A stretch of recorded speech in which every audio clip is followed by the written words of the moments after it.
Aniya na ang mga dagkong balita sa Balitang Bisdak karong Miyerkules.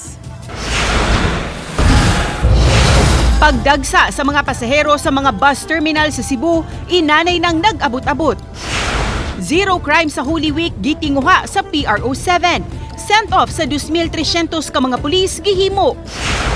Grupo sa lalaki nga mamato og plastic bottle sa moaging mga sakyanan sa SRP gipangita na. Ug mga tinunan sa Sugbo, lakip sa nag-rank sa Physician's Licensure Exam 2025. Kini ang GMA Regional TV, Balitang Bisdak. Mayong hapon, ako si Cecil Kibod Castro.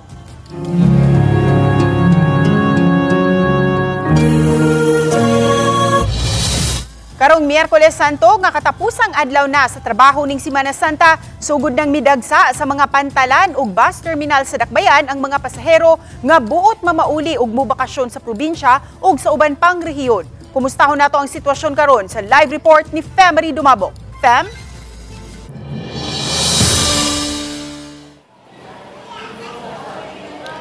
Sama sa sitwasyon karon dinhi sa Cebu South Bus Terminal din, daghan na ang mga pasahero nag-abot-abot sa mga pantalan sa Dakbayan sa Subo. Kagahapon pa lang nag-abot-abot na ang libuan ka mga pasahero nga buot mulukat og tiket aron makabiyahe sa mga probinsya o silingang rehiyon. Ganiyang udto di man pa kayo dasok ang galinya mga pasahero nga mulukat og tiket alang sa kasakyang barko. Apan kagahapon sa hapon pa lang, mas daghang pasahero na ang nagdasok gawas sa Pier 1.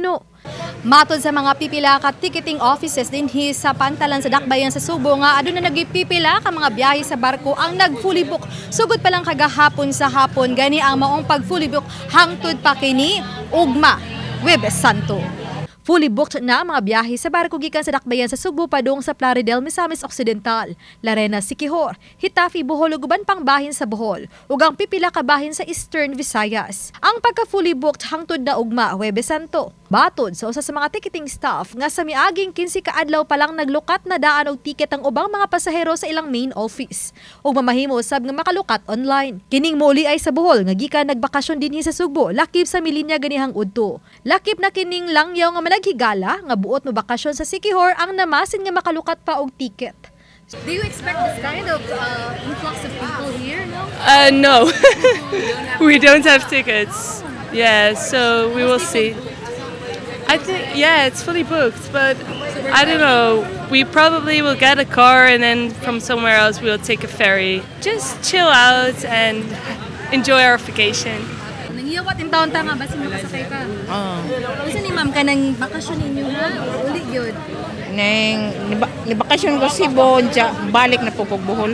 Matod sa Cebu Port Authority nga sukad nitong Domingo, Abril 13 hangtod kagahapon, moabot sa kapin 137,000 ka mga pasahero ang misud gawas sa mga pantalan sa Sugbo. Ug ning adlaw gilantawan nila nga mo'y peak season ning Holy Week, gibanabanang moabot sa 200,000 ka mga pasahero ang muagi sa mga pantalan sa Sugbo. Samtang kaganihang buntag, sugod na sa pagdag sa usab ang mga pasahero dinhi sa Cebu South Bus Terminal. Ang uban nag-leave o nag-half day na sa trabaho aron makalingkawas sa pagdasok sa mga pasahero karong hapon ug ugma. Pero pud nga mag-leave na lang kay para makakuan good. Makauna yan dili makanang mapundukan gali sa mga daghang tao nya dili maduot nya dili pod especially nga nay bata ko yung taas nga vacation kay kuan pabaya kanang Pasko nya karon pabalik nya nindot sad siya nga mabalik ta nya katong mga traditions nato sa una nga magbinignit maginana nya lami sa jud iuli Sayo gud mi kay para di kay may makuanan sa daghan nga pasahero. Aduna may daghang law enforcement personnel sa mga pantalan ug terminal apan hangyo sa kapulisan sa mga mobiyahe nga mamahimong responsable sa ilang kaugalingon ug sa mga dalang bagahe. Ay ingatan natin yung ating mga personal belongings kung tayo ay magta-travel, keep it secured, ilagay sa isang lalagyan na dapat laging nakikita, may padlock at nasa ganon hindi po tayo masalisihan ng mga lawless elements and criminal elements.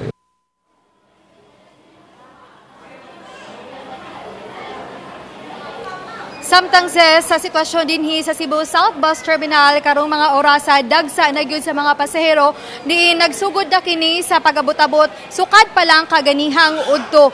Matud pa man sa pamunuan sa Cebu South Bus Terminal nga ilan ang gilantawan nga moabot sa kapin 20,000 ka mga pasahero ang mag-abot-abot dinhi sa South Bus Terminal kun moagi sa CSBT nga padung manguli ngadto sa ilahang tagsa-tagsa kakalungsuran ug mga syudad sa Southern Cebu aron makauli o makabakasyon o magtimaan sa Semana Santa ngadto sa kalungsuran. Hinungdan usab nga naagid ang mga presensya sa kapulisan, lakip na usab sa uban pang mga ahensya sa gobyerno, sama na lang sa LTFRB sa tuwa usab sa Cebu City Disaster Risk Reduction and Management Office, LTO, lakip na usab ang mga kawani sa DOH, isip maoy dag silbing medical staff nga maoy mo atiman ko doon mga emergency nga panghitabo. Samtang usa sa mga contingency plan nga gipahimutang dinhi sa South Bus Terminal kung mapuno na ang kining diring dapit sa ticketing office sa mga pasahero nga mulukat og ticket, ilaw sang pugnan sa pagpasulod ang ubang pa mga pasahero apan adunay gipahimutang sa kilid nga bahin sa entrance sa bus terminal nga tent diin mupundo o magpaabot ang mga pasahero aron usab dili maulanan o masubraan og kainit hangtod na kini sa Biyernes nga gilatawan nga mudagsa pa ang daghang mga pasahero. Samtang strikto usab nga gipatuman ang pag-check sa mga bagahe nga musud dinhi sa entrance sa Cebu South Bus Terminal. Gipaabot usab nga hangtod pa ang pagdagsa ni mga pasahero ugma. Hinungdan nga 24 oras ang biyahe niini diin gilantawan nga adunay 500 kapin ka mga bus ang andam nga modala sa to mga pasahero padung silang tagsa-tag sa kakalungsuran ug syudad sa probinsya sa Cebu. Dagang salamat, Femery Dumabok. Samtang aron pangontra sa grabing init nga nabatyagan sa mga pasaherong nagpaabot, mga air coolers gigamit na sa Cebu North Bus Terminal. Gi-inspeksyon kaganiha sa mga otoridad ang maong pasilidad. Ang detalye sa report ni Nico Sereno. Pagsud pa lang sa North Bus Terminal, higpit na ang seguridad nga gipatuman. Susihon gyud ang bag sa mga pasahero aron masiguro ang kaluwasan sa tanan. Una pa makasakay sa bus, gikinahanglang mupalit una og ticket. Samtang gipangunayan sa mga labaw sa Cebu City Disaster Office ug CCTO ang pag-inspeksyon sa terminal kaganihang buntag. Giubanan sila sa opisyal sa terminal aron mapakita ang pasilidad ug mapasabot ang mga gihimo aron mamahimong hapsay ang biyahe sa mga pasahero. Karong buntag, di pa hinon kaayo daghan ang pasahero apan kagabi pa lang nakasinati na kuno og pagdasok. Gabi iting daghan na gabi unexpected yun. Ang volume grabe kay gabi. Nagkisa may magdahong nga may nana. Pero pagpasalamat lang punta ka and gesture sa mga tao. Pag-behave kayo. Number one resources na to, ang ambulance na to, QRT, deploy na to dire. Until na yung Sabado, o niya, ato, of course, ato CCTO, ato Cebu City Police, natatong K9. Samtang agig pangontra sa grabing init, pipila ka mga units sa air cooler ang gipamutang sa terminal waiting area. Kaganihan abta namo, busy ang staff sa pag-refill og tubig para mas bugnaw og hamugaway ang gibuga niini nga hangin. Di kuno makaya kun bentiladora ang saligan. Kahinumduman, kining mga electric fans usa sa gi-highlight sa bag-uhay lang nga inspeksyon sa usa ka senador sa maong terminal. Dagko kayo nga electric fan. Kay kani kung gagmay literal dili makasustain. Nya mosabot lang sad ta kay musugot kag dili init man gyud kayo dili man binisirado. Kining usa ka pamilya nga padung sa norte, buot unta nga aircon nga bus ang ilang sakyan aron komportable. Apan kay nagdali man, regular trip ang ilang gipili. Nindot talaga yung aircon sir niya. Geothermal aircon sa burang kami din. Dili lang sa pening regular lang. Regular nga bus? Oo, kaya wala may aircon. Ngutanap namin niya. Wala pa may aircon ko. No? Pero maghuwat kay aircon sir? Lugayan sir. Uba ni Godfrey Relien, Nico Sereno, Balitang Bisdak. Zero crime Holy Week related incident maoy target nga makabud sa Police Regional Office 7 ug subay niini kaganiha gipahigayon ang ceremonial send-off sa 2,300 ka mga pulis sa Central Visayas. Ni ang report ni Femery Dumabo. Gisugdan sa Santos nga misa ang send-off ceremony sa mga PNP personnel alang sa Holy Week ug summer vacation activities. Mitambong ang mga representante sa mga police station sa Dakbayan, probinsya o nagkadiyang unit sa seremonyas. Hinonsagad sa mga police personnel ang gipakatap na sa mga simbahan ug sa mga dapit nga sagad bisitahon sa mga tao ning Semana Santa sukad pa niadtong Palm Sunday. Gibindisyonan usab ang mga police personnel.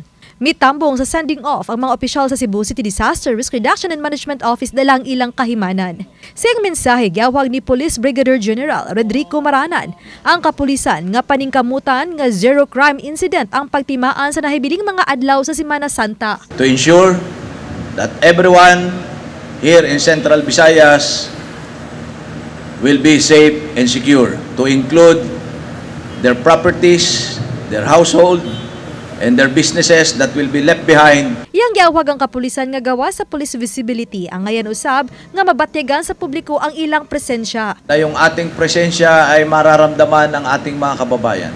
You should talk to our people. Kayo na ang lumapit, kayo na magtanong kung kumusta ba sila.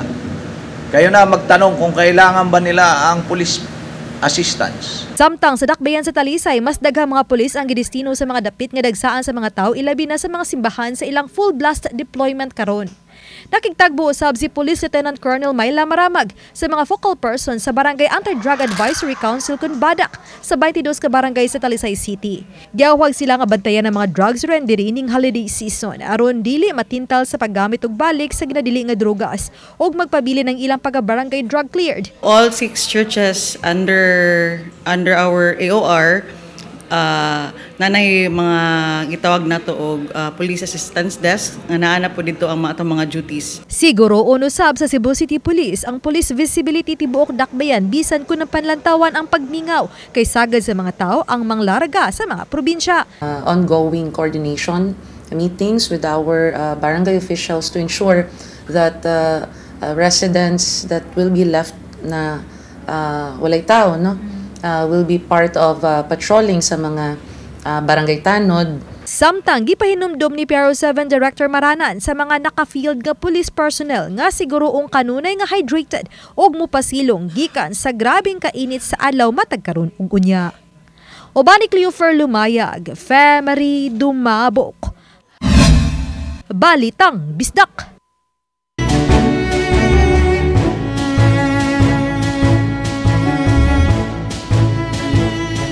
Mga hinigugma ko diha ni Kristo.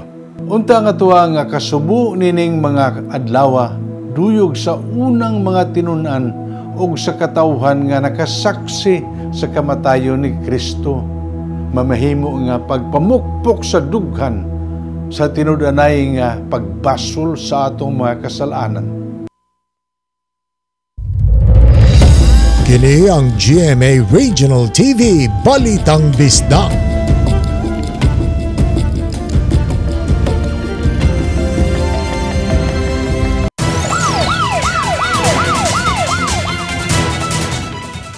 Nadakpa na ang usa sa mga akusado sa pagpanglungkab sa usa ka one-stop apparel shop sa Barangay Paho, Lapu-Lapu City niadtong milabayng Oktubre. Di nakuha sa mga kawatan ang mubalor sa 7 milyones pesos nga mga alahas nga gisulod sa vault. Si Luan Mirundina sa report. Pinasikat sa warrant of arrest sa kasong robbery in an inhabited place or in a private building ubos sa Article 302 sa Revised Penal Code. Nasikop sa mga sakop sa Lapu-Lapu City Police ang 38 anyos nga si Archie Abadilla Mag-Usara alias Iching sa Sitio Hawaiian, Barangay Marigondon, Lapu-Lapu City pasado alas 9 sa buntag niadtong Domingo. Niadtong Abril 10, nilusot ang warrant of arrest ni Iching sa maong kaso apan wa madakpi ang kauban sa pagpanglungkab nga nailausab sa alias nga Michael. Giangko ni Iching ang salaod ug mibutyag nga usa siya ka welder, hinungdan nga suhito siya sa pag-abli sa mga roll-up door. Di hinuon siya makatino sa kinatibuk ang balor sa mga alahas nga ilang nakawat kay igo raman siyang gibahinan apan iyang giangkon nga daghan gayud ang maong mga alahas nga ilang nadagit. So kung kauban siguro pwede pa siguro nga abot iya nga nakatidara pero tagaan mo ko atog katos kapin. Gawas ni ini, may laing warrant of arrest usab sa kasong robbery si Iching nga niadtong Disyembre pa nilusot. Iya usab giangkon nga sila ang nilungkab sa usa ka insurance service office sa lungsod sa Liloan, pipila ka oras sa wala pa nila lungkaba ang one-stop apparel shop sa Paho, Lapu-Lapu City apan wa sila'y nakuha niadtong higayuna. Dawaton ako na tanan warrant lang ipangkuan sa ko kay nagbuhat man jud kog sala. Aminad ako nagbuhat kog sala. Kaya ayaw to lang pasangil, dili lang to pasangil. Ano nabuhat man ninyo? Tungod sa kawadon. Samtang nasikop usab pasado alas 7 kagabi ang 39 anyos nga si Jundi Hubay alias Bajaw atol sa bypass operation sa mao gihapong dapit. Mato ni Police Lieutenant Colonel Christian Torres, spokesperson sa Lapu-Lapu City Police Office, nga kauban sa grupo nila ni Iching si Bajaw. Based sa ato ang kuan sa intel monitoring is kaning usa is appeal gini silang grupo. Then at the same time gaduwa isa ni siya drugs. Morning kagabi is gikandakan ni siya og bypass operation. Giangkon sa duha nga managhigala sila human magkaabot kaniadto sa bilangguan.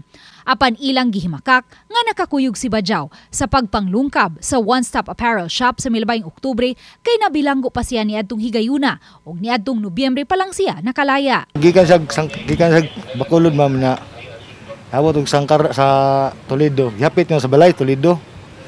Mo to gipakyaw ko niya. Pagpakyaw na ko, nihapit mi diya sa yang ison sa Hawayan. Mo to na Atlanta migdakop. Mo to na pinapagan ako niya. Murang wa ko isa jud ko niya kay ipakyaw man konta. Yahala na, yahan ang allegation. Pero based sa report sa Station 4 is nabaybas gina siya gahapon. Una nadakop ang kaning naiwaran, then conduct og bypass operation. Sa pagkakutlo ning balita, wala pa makuhae og habig ang tag-iya sa one-stop apparel shop ning maong kalambuan. Uban ni Marlon Melgazo, Luan Merondina, Balitang Misda. Nakigalayo ng kadagkuan sa Cebu City Police Office sa tulo ka mga hepe sa police station diin nasakop ang tibuok lugar sa South Road Properties. Human nga naabot kining kasayuran sa CCPO, kalabot ni ining mga tao nga nangaligo sa dagat, ilawom sa taytayan o sa viaduct, dayon mukatkat sa tiilan sa viaduct ug diha na sa ibabaw sa viaduct, manglabay matud pa og mga butang sama na lang sa plastic bottle. Sa post sa usa ka netizen nga si O'Neil Edit sa social media, makita nga pipila sa mga truck ug sakyanan ang mapugos paghunog human gipanglabayan sa wa pa miilhing mga tao nga gikan nangaligo sa dagat. Matud sa tigpamaba sa CCPO Police Lieutenant Colonel Maria Teresa Makatangay nga nagpatabang na sila sa barangay aron sa pag-ila sa mga tao nga anaa sa video. Dako ilang pagduda nga dili na menor de edad ang nihimo ni ini. Dugang niya nga gikinahanglan kining masolusyonan aron di na mudako pa ang problema nga posibleng moresulta sa disgrasya. We have already directed commanders of Station 5, Station 3 and Station 11 kay karing tibuok areas SRP together with our mobile patrol unit to to conduct patrolling, especially dara sa atong dalan, because we've seen based on the video how these people are doing damage to some of the vehicles.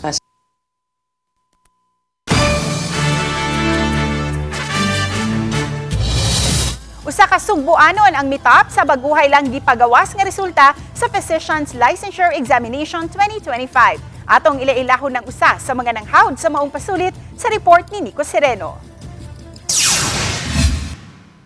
Kagahapon lang gi-release sa Professional Regulations Commission ang resulta sa March 2025 Physician Licensure Examination. 1,901 ang mipasar gikan sa 3,827 nga mitik sa pasulit sa lain-laing examination venues. Nag-rank 1 ang graduate sa Cebu Institute of Medicine nga si Adrian Eliazar Go. Nakakuha siya og 87.75% nga rating. Gikan sa mong eskwelahan usab ang rank 8 si John Patricio Emmanuel Fernandez. Usa-usab sa nagtop sa pasulit ang graduate sa University of Cebu nga si Angel Ann Ambayan. Na-interview namo sa Mandaue City ang bag-ong doktor nga malipayon kaayo. Nay nag-chat, congrats top 6. Tapos like, pag sure, uy, wala ko ka gadahom sir, sa tinuod lang. It's all God's grace. Tapos when I saw my name, it's a dream come true. First doctor sa family si Jaya nga na-inspire sa iyang doktor ni atong bata pa siya. Akong doktor katong nagkasakit ko, he was very caring to his patient and I was one of those patients. And I felt like if I get a chance to be like him, I'm going to serve like him. Sa pangutana kung unsa ang sikreto sa kalampusan, mato ni Doc Jea, kugi inubanan sa pag-ampo. Not a secret in itself. It's about hard work and grit. It's the same as saying that everybody wants to be a millionaire. Key to success is consistency and perseverance. Uban ni Godfrey Relien, Nico Sireno, Balitang Bisdak.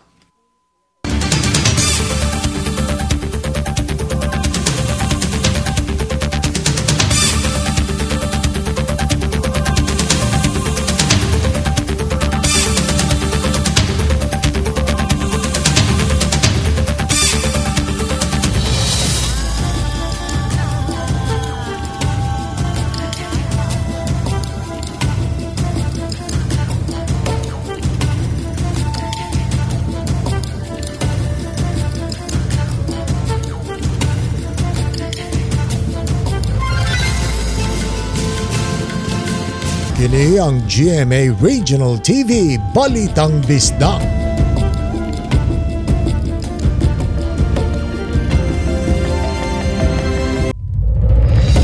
Kini ang GMA Regional TV Balitang Bisdak.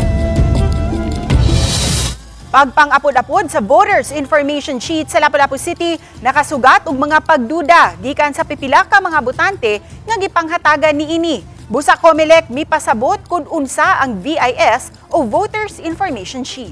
Siluan Mirundina sa report. Sukad Abril 8, nakapang-apod-apod na sa Voters Information Sheet ang Comelec Lapu-Lapu City sa Barangay Kalawisan, Punta Inganyo, Mactan, Basak ug sa 11 ka mga island barangay sa Dakbayan. Apan matod ni Attorney Anjanette Lamban, Election Officer sa Comelec Lapu-Lapu City, nga pipila sa ilang nahatagan sa Voters Information Sheet, nagduha-duha pagdawat niini, nunot sa mga gipakatap nga sayop nga kasayuran. Dili na siya para impeachment. Kaya kanang impeachment tuan na siya, naka-launch na sa Senate, so watay labot na ana. Ang ato ng representative nga mga mapili o ang mga senador, mao nay mag-decide ana nga case, so wanay labot. Ang uluhang buhatan sa Comelec, nag-apod-apod na sa Voters Information Sheet sukad pa ni adtong Abril 2. Apan unsabay sulod sa Voters Information Sheet. Ang Voters Information Sheet usa ka giya sa mga botante sa mga angayang buhaton atol sa piniliay. Napatik dinhi ang pangan sa botante, address, precinct number ug ang voting center. Lakip na ang mga oras sa pagbutar ug kung unsaon pagbutar gamit ang automated counting machine. Ug kay nagsilbi usab kining sample ballot, napatik usab ang mga pangan sa tanang mga local ug national candidates ug may mga pahinumdum usab kung pila ka mga kandidato ang kinahanglang butaran sa matag posisyon. Basta sa usa mo pirma kung unsa nang inyong gidawat, no? So dili mo ingon na dili na para sa passes or ticket ninyo nga moadto mo sa Netherlands, dili.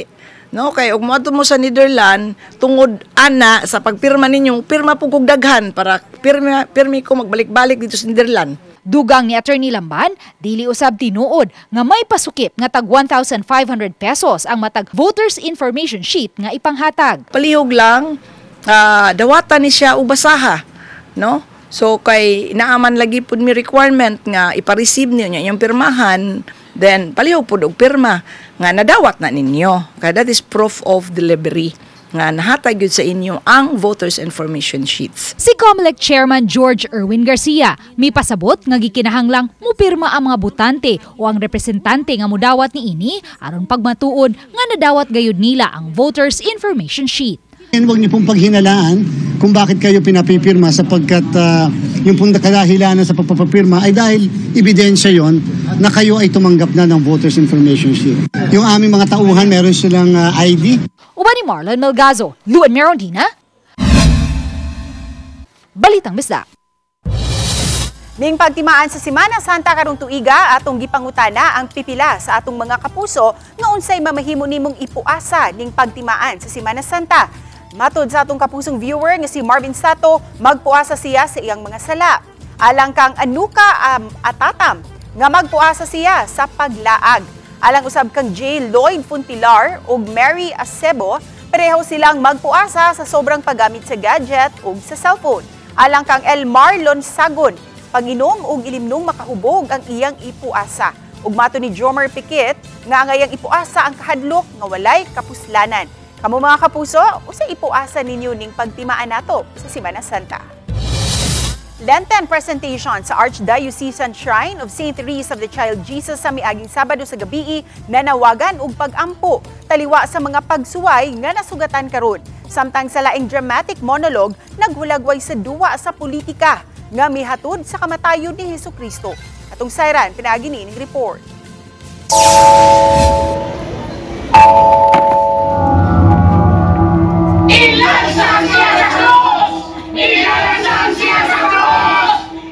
Nagsugod ang Lenten presentation nga gilansang na si Kristo sa krus, hangtod nga gilumog siya.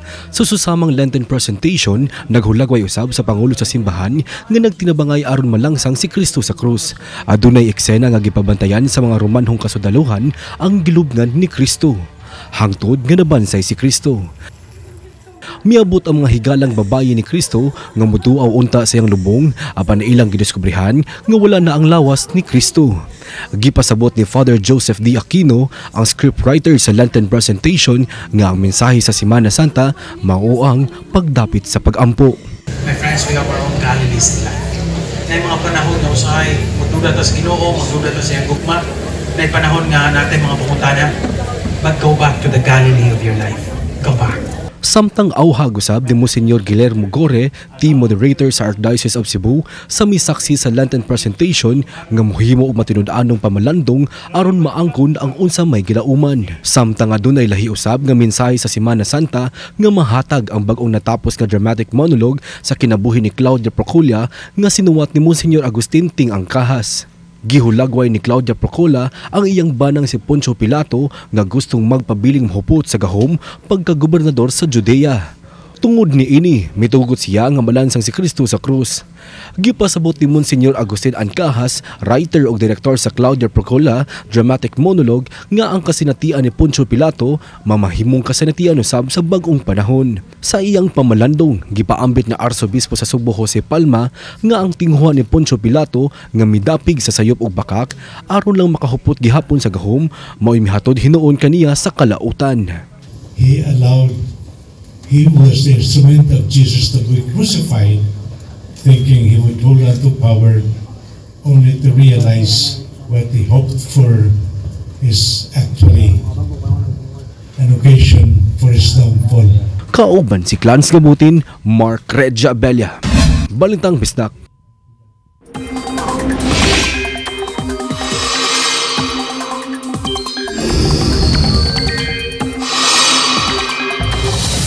Mga kapuso, init gihapon ang panahon karong Miyerkules Santo sa halapad nga mga dapit sa nasud. Tungod kini sa nagpadayong pagpasulabi sa easterlies o kainit sa hangin gikan sa Pacific Ocean. Sa heat index forecast sa pag-asa karong Miyerkules Santo, posibleng moabot pag-usab sa 50 degrees Celsius ang labing taas nga heat index nga nasinati sa nasud. Sa mosunod nga mga oras, ipagawa sa pag-asa ang natalang temperatura nga mamahimong makit-an sa ilang official website. Subay sa kasayuran sa Metro Weather, ubos ang higayunan nga uwanon ang tibuok Central ug Eastern Visayas karong adlaw. Posible usab nga uwanon ang uban pagbahin sa nasud tungod sa isolated thunderstorms.